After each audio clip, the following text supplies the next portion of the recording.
অনেক সময় আপনারা BCRDP ভ্যাকসিনটা প্রয়োগ করেন। এই প্রয়োগ করার পরপরই আপনারা মারাত্মক লেভেলের একটা প্রবলেম বনে। সেটা হচ্ছে মুরগির বাচ্চা বৃদ্ধি পায় না অথবা মুরগির বাচ্চা আর একদমই খেতে চায় না অতিরিক্ত গরম অথবা ঠান্ডার কারণে স্টক করে। এই যে প্রবলেম, এসব থেকে আপনারা মুক্তি কিভাবে পাবেন? ফার্স্ট অফ অল হচ্ছে আপনারা ভ্যাকসিন দেওয়ার পরপরই যে কাজটা করবেন সেটা হচ্ছে লাইসোভেটটা প্রয়োগ করে দিবেন। লাইসোভেটের পাশাপাশি বাজারে জিসবেট নামে একটি মেডিসিন পাওয়া যায়। এই মেডিসিনে সাধারণত মাল্টিভিটামিন এবং মিনারেল সাপ্লিমেন্ট। এর কারণে হচ্ছে মুরগির বাচ্চা দ্রুত বৃদ্ধি পাবে এবং রোগ প্রতিরোধ ক্ষমতাটা প্রচুর পরিমাণে বৃদ্ধি পাবে।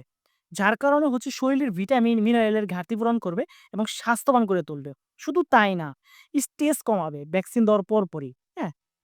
এর কারণে হচ্ছে মুরগির যে হাড় থাকে, পেশি থাকে এগুলো মজবুত করবে এবং ক্যালসিয়াম, ফসফরাস এবং অন্য যে মিনারেলের হাড় শক্ত করতে সহায়তা করবে।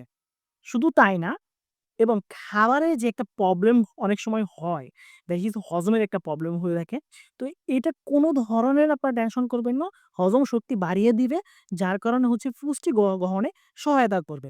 এবং মুরগির বাচ্চাকে যেমন ডায়রিয়া, বিভিন্ন ধরনের ইলেক্ট্রোলাইট এসব বাচ্চাকে ব্যালেন্স করে দুর্বল হতে দিবে না এবং আরো শক্তিশালী করে তুলবে।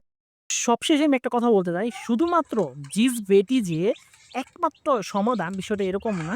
বাজারে অনেক কোম্পানি এ ধরনের ওষুধ পাওয়া যায়। অর্থাৎ এই গ্রুপের ওষুধ আপনারা পাবেন। যেটা কিনা মিনারেল এবং মাল্টিভিটামিনের সাপ্লিমেন্ট হিসেবে কাজ করবে। অতএব আপনারা যে কাজটা করবেন সেটা হচ্ছে ভ্যাকসিন দেওয়ার পরপরই লাইসোভেট অথবা এ ধ এ ধরনের যেকোনো একটি মাল্টিভিটামিন অথবা মিনারেলের ঘাটতি পূরণ করবে এই ধরনের মেডিসিন আপনারা প্রয়োগ করবেন। তা আজকের মতো আসলেই বেশি বড় করতেছি না। আজকের মতো এইখানেই চলে যেতে হচ্ছে। তবে অবশ্যই আপনারা মুরগির বাচ্চাদের একদম যেই জিনিসটা সবচেয়ে বেশি গুরুত্ব দিবেন সেটা হচ্ছে ভ্যাকসিন দেওয়ার পরপরই আপনারা কি পরিমাণ তাপমাত্রা প্রয়োগ করতেছেন, কি ধরনের মেডিসিন প্রয়োগ করতেছেন, হ্যাঁ? আপনার যে জায়গাটা, ওই জায়গাটা পরিষ্কার আছে কিনা এবং যে পানিটা প্রয়োগ করতেছে, এই পানিটা পুরো পরিষ্কার আছে কিনা, এই সব বিষয়ে আপনার নজর রাখবেন। আশা করি আপনারা ভালো একটা রেজাল্ট পাবেন। আল্লাহ হাফেজ।